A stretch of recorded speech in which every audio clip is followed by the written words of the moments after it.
Welcome back to my 10th World Cup. I am a lifelong US men's national team watching the 2026 World Cup with my kids. Back here this morning, it is, what is today anyway? It was Thursday morning. Here to give you a recap of the Wednesday games. England, Croatia was wild, and to give you predictions for today, Thursday's games. I'm exhausted this morning. Ezra got back from camping late last night and left for a sleepaway camp early this morning. I am going to post a short update from him that he recorded on the way to camp this morning. He's been catching up on the games.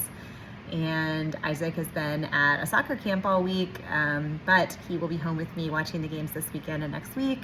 And my folks are also landing in town, and they are rabid soccer fans too, so we'll incorporate some of their content onto this channel also. Hopefully it'll be fun. I know that seeing my face is not as exciting as seeing everyone together and having some banter, so I'm excited to have some partners back upcoming. But no further ado, we had 4 games yesterday. We had Portugal versus the Democratic Republic of Congo. We had England versus Croatia.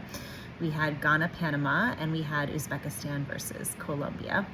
My favorite moment was the goal and the goal celebration from Congo's goal against Portugal. The man who scored the goal, I think his name is Wissa, was the victim of an acid attack. He has kind of an amazing life story, and I think one of the things about loving the World Cup is learning about the players and the history and the cultures from the different teams that participate in the World Cup. And I thought that seeing the team celebration for that Congo goal was incredible. My least favorite moment from yesterday was Luka Modric being the one to give up the PK to England. That was pretty heartbreaking. He's a fan favorite over here, especially if Ezra's, and I was sad to see it. It just wasn't really his day.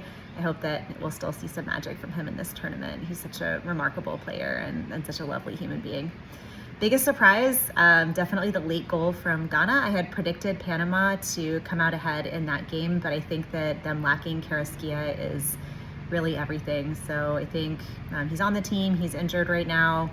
If they can get him back in the short run, then I think they're kind of a sneaky team with him on it, but without his magic, it just kind of takes away the key to everything that they try to do. So it was really fun to see Ghana get that late goal. Late goals are always fun.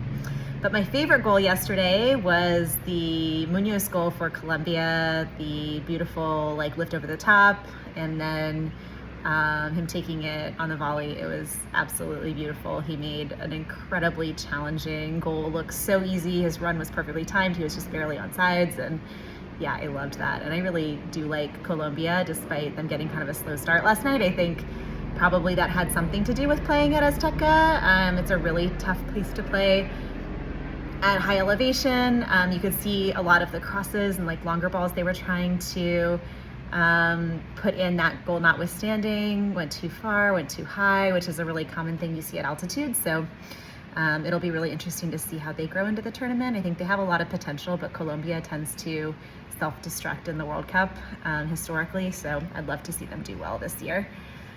Best upcoming games. So today we have 4 games. We have Czechia, South Africa, Switzerland, Bosnia, Canada, Qatar, and Korea, Mexico. And Korea, Mexico is the game I'm most excited about today. It is a full-on Los Angeles game. Obviously, we have a huge Mexican community and a huge Korean community here in LA, and everybody's coming together in Koreatown to watch the game. Seoul International Park has a big event today with the game on, so I'm really, really excited to check that out. Predictions. Let's start with Czechia, South Africa. I think South Africa has been really poor. I don't think that's going to change. I think Czechia comes out on top of that one. For Switzerland, Bosnia, I think Bosnia is an incredibly hardworking team, but I think Switzerland has more quality, so I think Switzerland over Bosnia, sadly. Canada, Qatar. Qatar is a very hardworking team. Obviously, they got that late tie against Switzerland. They can play anyone. Really like to see Canada pull it off. They had so many chances against Bosnia.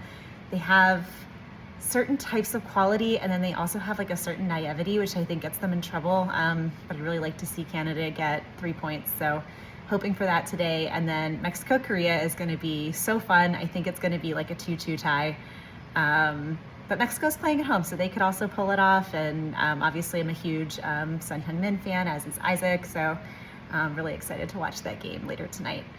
So anyway, thanks for sticking with me being solo these last few days. That is going to change here, and we'll get the boys back on and some cameos from my husband and my parents to keep things interesting. We'll try to have, keep things short, but also have a little bit more banter when there's more people joining in the conversation. But in the meantime, tell me please, what did you enjoy most from yesterday? What are you most excited about today? And if you're in LA, where are you watching the Korea-Mexico game tonight?